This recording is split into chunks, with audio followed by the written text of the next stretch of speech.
오늘 말씀의 제목은 눈물의 씨앗과 기쁨의 추수, 이 제목으로 함께 은혜를 나누고자 합니다.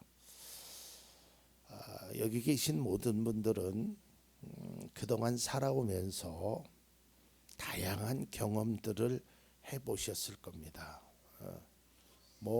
어떤 분은 이런 경험을, 또 어떤 분은 저런 경험을, 또 어떤 분은 아주 좋은 그 경험을 통해서 좋은, 또 때로는 어떤 경험을 통해서 쓰라린 아픔을 겪는 것도 있죠. 그러니까 우리가 이렇게 어떤 일을 행할 때 그 과거의 경험을 이걸 데이터라고 할 수도 있죠. 이제 그걸 토대로 해서 올해는 이렇게 하겠다. 제가 가끔 장로님을 뵈면 이제 그런 말씀을 하셔요. 작년에 몇 월 며칠 날 뭐를 했는데 올해는 몇 월 며칠 날. 그러니까 작년에 씨를 너무 빨리 뿌렸다. 올해는 조금 늦게 뿌려야지. 그런 어떤 그런 경험을 통해서 또 여러분들도 각자 나름대로의 그런 경험이 있을 겁니다. 그런데요, 이 경험은 그냥 과거의 사건으로 끝나는 것이 아니라 그 경험이 오늘 우리의 삶에 유익을 주고 영향을 줄 수 있다라는 겁니다. 여기에 계신 성도님께도 모든 분들에게 과거에 신앙적 경험이 있으실 겁니다. 우리가 주로 이제 그런 얘기를 많이 하죠. 첫사랑. 그런 경험들이 많죠. 저도 어린 시절에 잘 알지도 못하면서 그냥 부흥회라 그러면 버스 타고 1시간씩 가서 예배 드리고 찬양하고 기도하고 울고 그런 신앙적인 경험들이 저에게도 있고 아마 여러분들에게도 있을 겁니다. 또한 그뿐만 아니라 살아오면서 하나님께서 이런저런 일을 통해서 은혜도 주셨고, 또한 우리가 눈물로 간절히 기도했을 때 하나님이 들으시고 응답하시는 그런 경험도 체험해 보셨을 겁니다. 지난주에 말씀드렸던 것처럼 우리의 기도 제목이 응답의 간증이 되는 그런 경험을 해 보셨을 겁니다. 또한 앞으로도 그런 경험이 분명히 여러분의 삶에 있게 됩니다. 자, 이제 오늘 본문의 말씀으로 들어가면, 오늘 본문의 말씀은 너무 익숙하지요. 그리고 여러분들 기억하시나 모르지만 우리 교회 그 1층에서 문을 딱 열고 계단을 탁 올라오면 제일 먼저 붙어 있는 성구가 바로 오늘 본문입니다. 눈물로 씨를 뿌리는 자는 기쁨으로 단을 거두리로다. 자, 이 말씀이 무엇을 의미하며 이게 우리에게 주시는 특별한 은혜가 있다라는 거예요. 저도 사실은 부끄러운 고백이지만 이 말씀을 준비하기 전까지는 그저 그냥 의미적으로 우리가 기도 열심히 하면 하나님이 들어주실 거야, 눈물을 흘리면 기쁨이 될 거야, 그런 말씀으로만 여겨졌단 말이에요. 근데 이 본문의 말씀을 묵상하고 공부해보고 해보니까 내가 생각했던 것보다는 더 아주 놀라운 은혜가 이 속에 숨겨져 있었구나. 마치 값진 보화를 발견하는 것 같은 그런 기쁨을 얻게 되었습니다. 그래서 우리 성도님들과 함께 이 말씀을 나누고자 말씀을 준비했습니다. 자, 본문의 배경을 잠깐 말씀드리면 이스라엘 백성들이 바벨론의 식민지가 됩니다. 그래서 포로로 끌려가게 됩니다. 그러니까 참 마음 아픈 과거지요. 옛날에 애굽에서 430년 동안 그렇게 종살이를 했던 그들이 이제 돌아와 가지고 하나님의 은혜로 회복됐는데 결국에는 그들이 하나님 앞에 온전치 못해서 바벨론의 은혜에 끌려가는 그런 안타까운 일. 그래서 70년 동안 그들은 포로 생활을 합니다. 그런데 하나님께서 예레미야에게 이미 말씀하셨어요. 70년 후에는 내가 돌려보낸다. 그래서 하나님께서 고레스 왕을 통해서 포로가 귀한 데는 아주 놀라운 은혜를 주셨다는 거예요. 그래서 오늘 시편의 말씀은 포로에서 귀환했을 때 그것을 회상하면서 불렀던 노래입니다. 얼마나 기뻤겠어요. 얼마나 즐거웠겠어요. 얼마나 행복했겠어요. 포로자의 생활 속에서 이제 자유를 얻었으니, 억압 속에서 해방을 얻었으니 얼마나 기뻤겠냐 이 말이에요. 하나님이 포로 귀환을 통해서 이스라엘의 삶의 터전인 그들에게 땅을 돌려주셨고 이스라엘에게 웃음과 찬양을 주셨다는 내용이 오늘 시편 126편에서 시작되는 말씀이에요. 자, 그들의 기쁨의 표현을 성경은 이렇게 말하고 있습니다. 126편 1절입니다. 주님께서 시온에서 잡혀간 포로를 시온으로 돌려보내실 때 우리는 꿈을 꾸는 사람들 같았다. 제가 가끔 우리 성도님들에게 축복 기도를 하면서 하나님 진짜 꿈꾸는 것 같은 일을 좀 주십시오라고 축복 기도할 때도 있고, 제가 강대상에서 기도할 때 우리 성도님들을 향하여 여러분 꿈꾸는 것 같은 거 얼마나 좋습니까? 제가 결혼을 해서요, 부엌도 없는, 부엌이 바깥에 있는 단칸방에서 시작을 했습니다. 물론 화장실도 바깥에 있는 거죠. 그때 제 꿈이 화장실이 집안에 있는 그 집에서 그렇게 살고 싶었어요. 근데 하나님의 은혜로 결혼하고 한 3, 4년 후에 그런 작은 집으로, 물론 전세지만 거기를 이사 가게 되었어요. 얼마나 기뻤던지. 막 그때 생각하면 잠도 안 와요. 야, 나에게도 이런 집이, 나에게도 이렇게 살 수 있구나. 얼마나 좋았는지 몰라요. 바벨론 포로 70년 그 고난의 시간 속에서 하나님께서 그들을 구원해 주셨어요. 그래, 그들을 시온에서 포로된 자를 시온으로 돌려보내셨어요. 그러니까 그들은 이게 꿈이야 생시야, 너무 좋았던 거예요. 그래서 꿈을 꾸는 것 같다는 표현은요, 이거는 현실적으로 이루어질 수 없는 것, 그런 생각을 했던 일이 내 생에 일어났다라는 거예요. 얼마나 좋아요.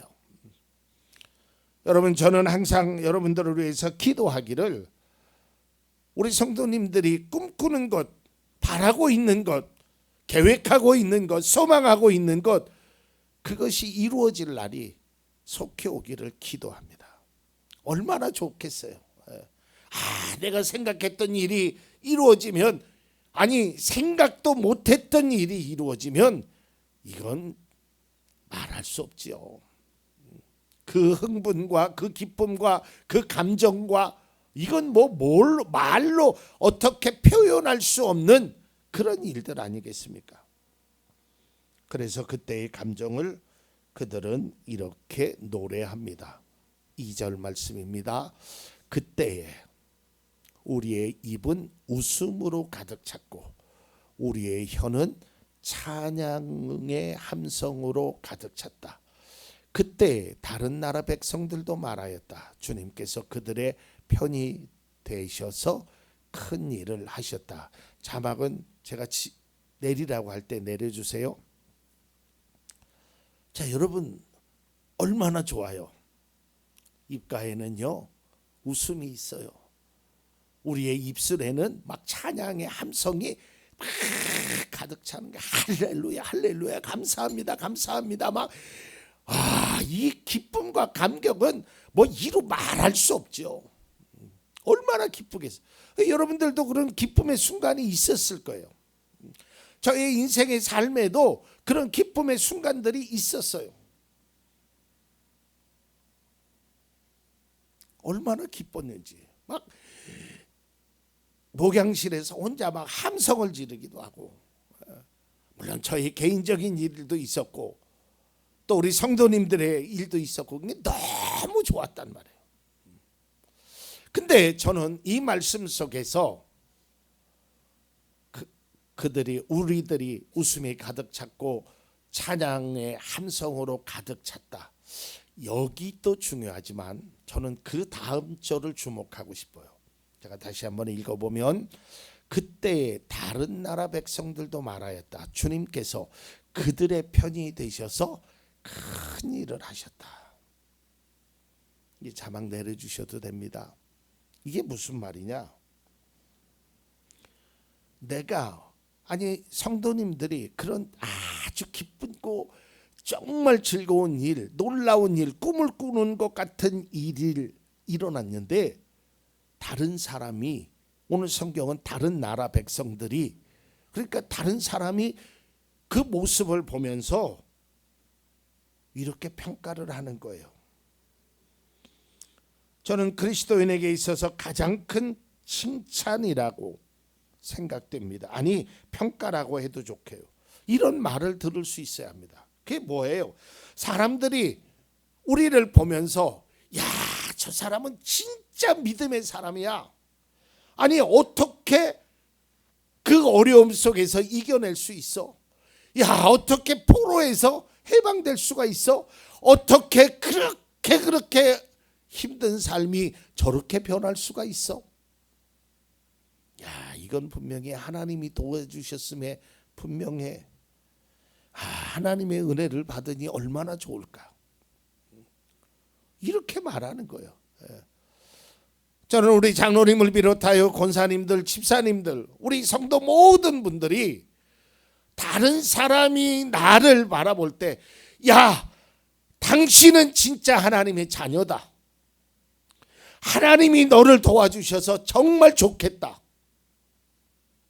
시샘이라고 하기도 그렇고 부러움의 대상이 우리들이 되길 바라요. 이게 얼마나 놀라운 칭찬이고 얼마나 놀라운 기대예요. 여러분, 노예로 팔려간 요셉을 한번 보십시오. 요셉의 형편은 어떤 형편입니까? 알지도 못하는 나라에 팔려간 노예의 신분이었습니다. 그리고 알지도 못하는 집에 팔려갔어요. 근데 그 집주인인 보디발 장군이 그의 모습을 보고 이렇게 평가를 합니다. 창세기 39장 3절입니다. 그 주인은 주님께서 요셉과 함께 계시며 요셉이 하는 일마다 잘 되도록 주님께서 돌보신다는 것을 알았다 그래요. 그러니까 보디발이 장군이 바라보니까 얘는 노예예요. 사실 처지는 불쌍한 애예요. 노예는 자유가 없어요. 심지어는 생명도 내 맘대로 못하는 거예요. 도망갈 수도 없어요. 그런 바닥 중에 바닥에 있는 그 아이를 바라보면서, 야, 이 아이가 하는 일마다 이렇게 되는 걸 보면 하나님이 도우셨다. 이게 얼마나 놀라운 평가냐 이 말이에요. 여러분, 은혜 받은 당사자도 기쁘지만 그 은혜를 바라보는 사람의 모습 속에 이러한 칭찬과 평가를 들을 수 있어야 된다는 거예요. 그러면서 포로에 귀환한 이스라엘 백성들의 모습을 다시 한번 노래하는데요. 그게 3절의 말씀입니다. 그러니까 1절과 2절과 3절이 계속해서 이런 노래를 하고 있어요. 3절 보겠습니다. 주님께서 우리 편이 되시어 큰 일을 하셨을 때 우리는 얼마나 기뻤던가. 여러분, 이거는요 과거의 회상입니다. 그러니까 지금이 아니라 옛날 일을 생각하는 거예요. 뭐 이게 하루 전 일이 될 수도 있고요, 한 달 전이 될 수도 있고요, 1년 전이 될 수도 있고, 그 기간은 정확하게 알 수 없지만, 야, 주님께서 그때 나에게 큰 일을 행하셨을 때 나 얼마나 기뻤냐 이 말이에요. 막 뛸 듯이 기뻤단 말이에요. 정말이에요.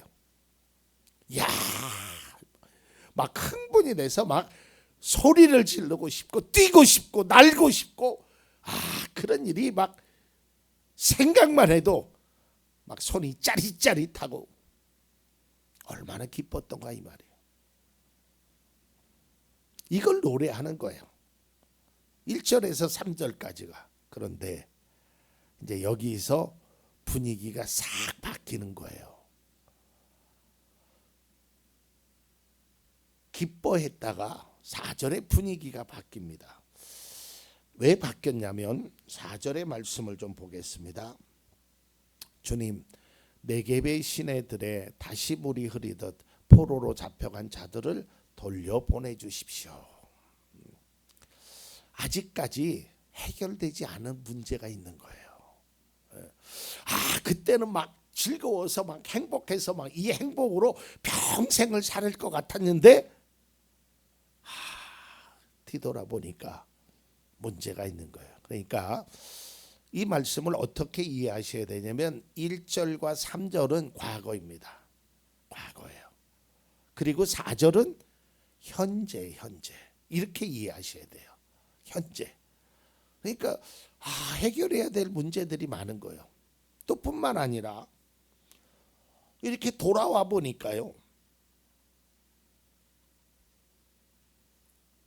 모든 것들이 다 폐허가 된 거예요. 풀어야 할 숙제가 너무 많은 거예요. 해결해야 될 문제가 너무 많은 거예요.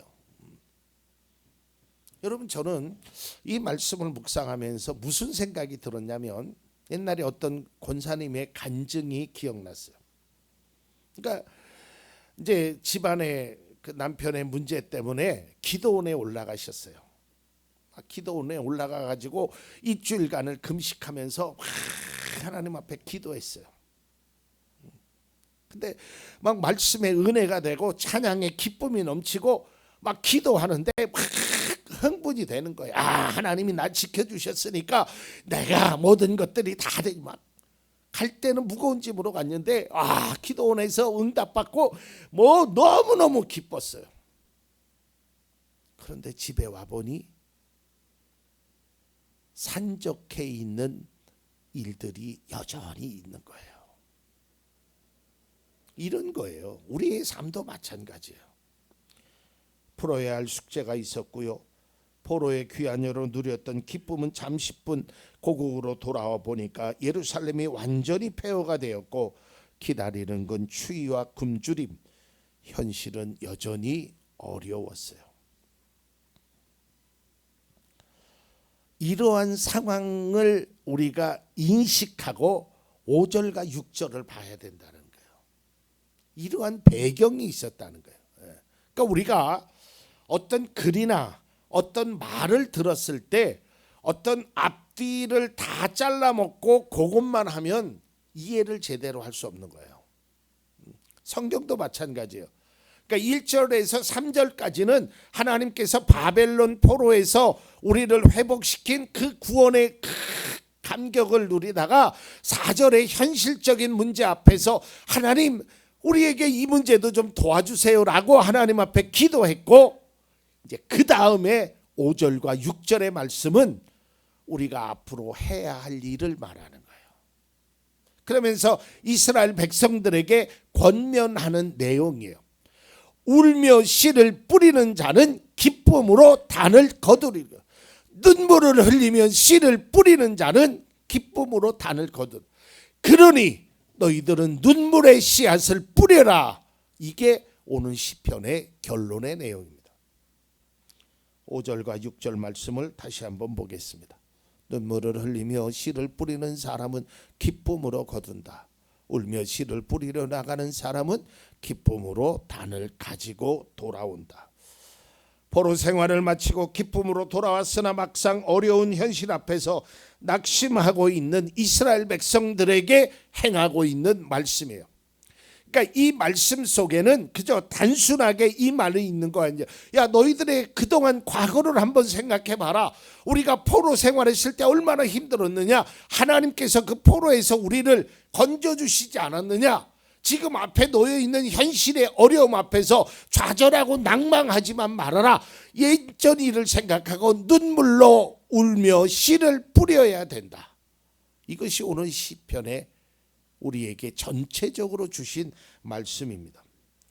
이 말은 지금의 현실은 암울하고 감당할 수 없는 상황에 놓여 있지만 그럼에도 눈물로 씨를 뿌려야 한다라는 것입니다. 그래야 기쁨으로 단을 거둘 수 있다라는 것.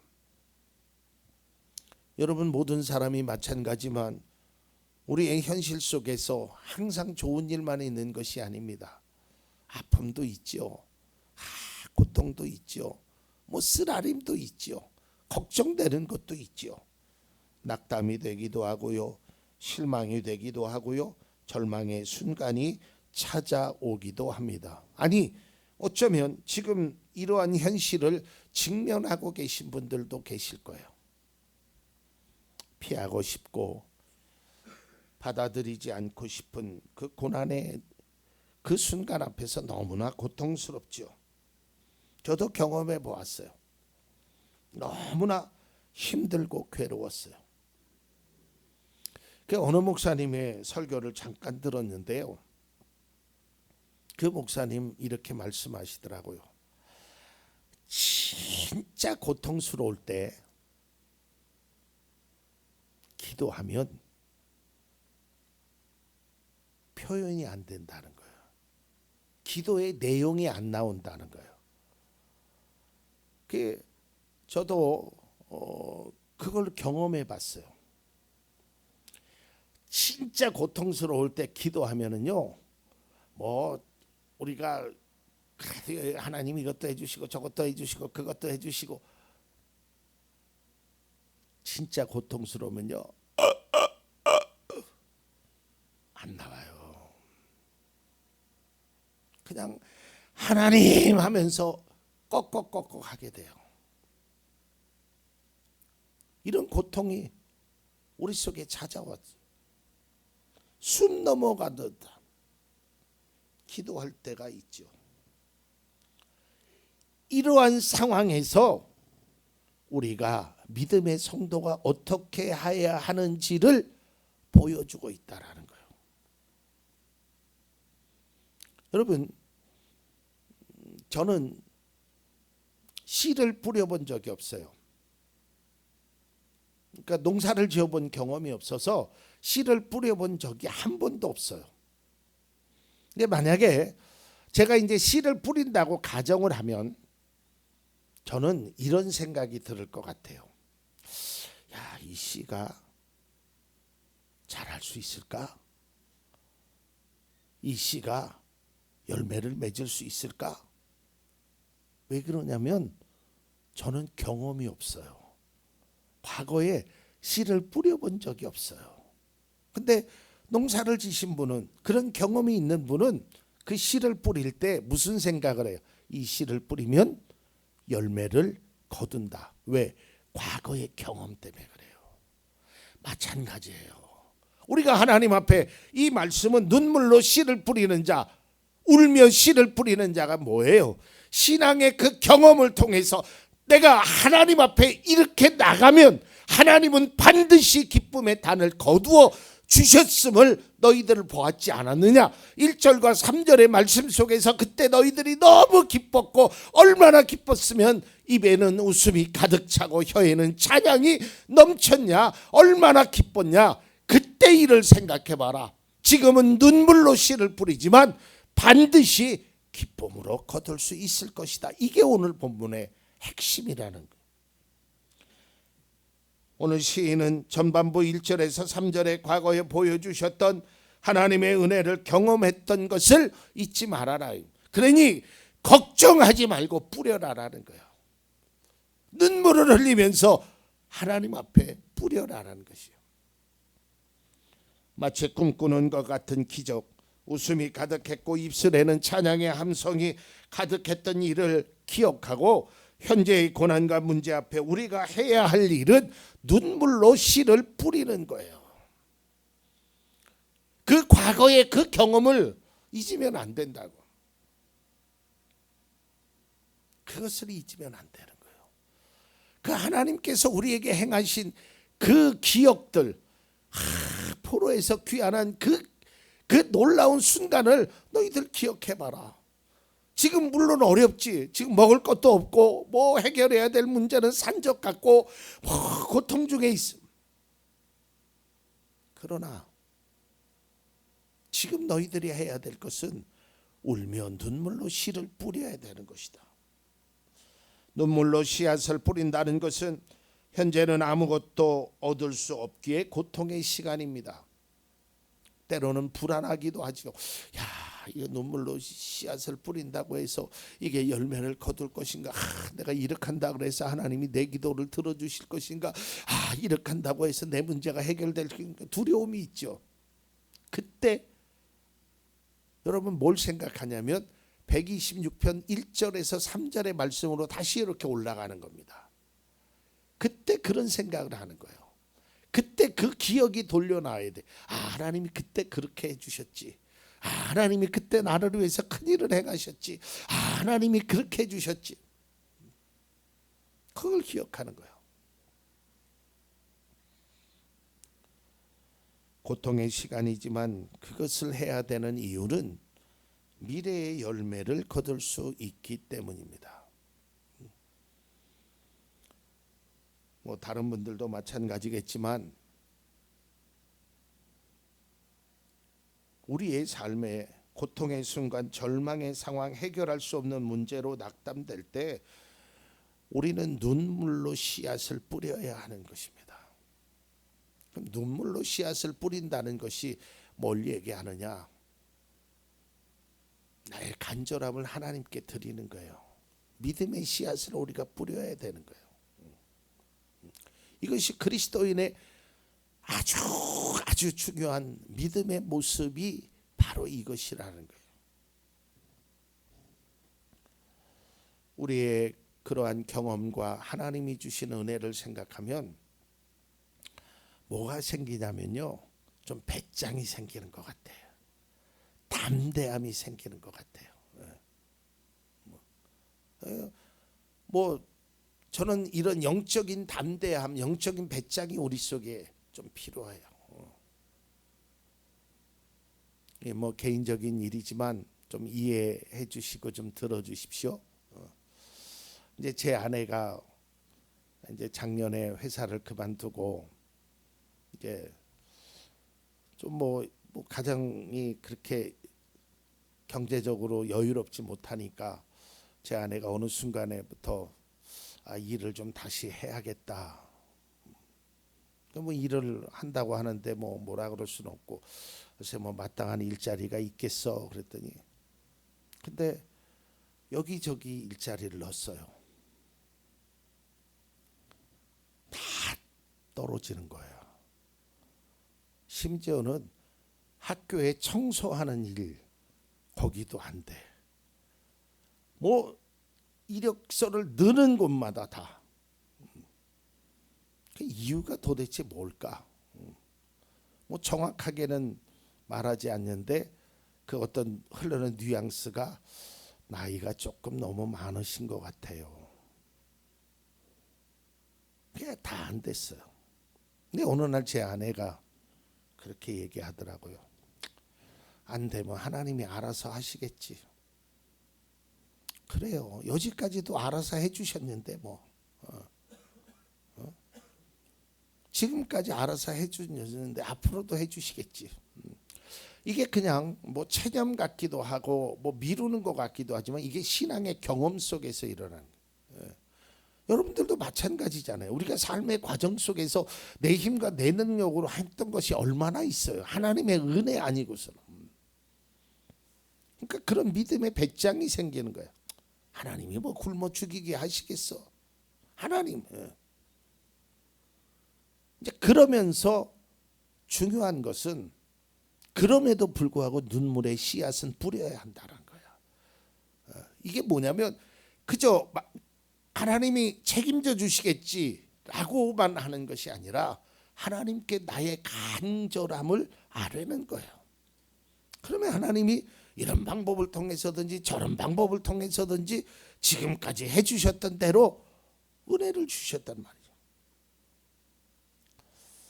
저는 말씀을 묵상하다가 84편 6절 시편의 말씀에 참 마음의 위로를 받았어요. 한번 보겠습니다. 84편 6절이면 그들이 눈물 골짜기를 지나갈 때에 샘물이 솟아서 마실 것입니다. 가을비도 샘물을 가득 채울 것입니다. 물론 여기가 해석이 두 가지가 있더라고요. 이 눈물 골짜기라는 어떤 특정한 장소를 얘기하지만 저는 뭐 이거를 의미적으로 시편이니까 은유적으로 얘기하면 눈물 골짜기 얼마나 힘들겠어요. 근데 그걸 지나갈 때 샘물이 솟아서 마시게 해주신다는 거예요. 누가요? 하나님이요. 인생에 원치 않은 일들이 일어나지요. 때로는 실패를 경험하고 절망에 처하기도 합니다. 그러나 일어난 사건보다 더 중요한 것은 그 사건에 대한 나의 반응입니다. 나의 반응. 우리는 어떠한 상황 속에 있더라도 믿음의 성도는 눈물로 씨를 뿌려야 합니다. 그래야 기쁨으로 단을 거둘 수 있는 것입니다. 그리고 우리가 반드시 기억해야 할 것은 과거에 은혜 주신 하나님, 오늘도 은혜를 주시고 앞으로도 은혜를 주실 것을 믿어야 합니다. 이걸 믿어야 지금 고난의 순간에, 어려움의 순간에 먹을 것이 아무것도 없고 다 쓰러지고 폐허가 되고 걱정과 근심과 괴로움과 슬픔과 고난과 아픔과 염려와 좌절이 아무리 내 앞을 가로막아도 눈물로 씨앗을 뿌릴 수 있어요. 왜요? 하나님이 해주셨으니까. 우리가 이 말씀을 꼭 기억하고 1절과 3절의 말씀을 통해서 5절과 4절의 기도가 되고 5절과 6절의 그 다짐의 행동이 우리 모두에게 있게 되고 눈물의 골짜기 그것을 지나갈 때 여러분들에게 가을비와 샘물을 솟아주시는, 그래서 다윗이 고백했던 것처럼 사망의 음침한 골짜기를 다닐지라도 주께서 나와 함께 하시기 때문에 나는 두려워하지 않겠습니다 라는 그런 믿음의 각오와 다짐과 그런 삶의 모습이 우리 가운데 있기를 바랍니다.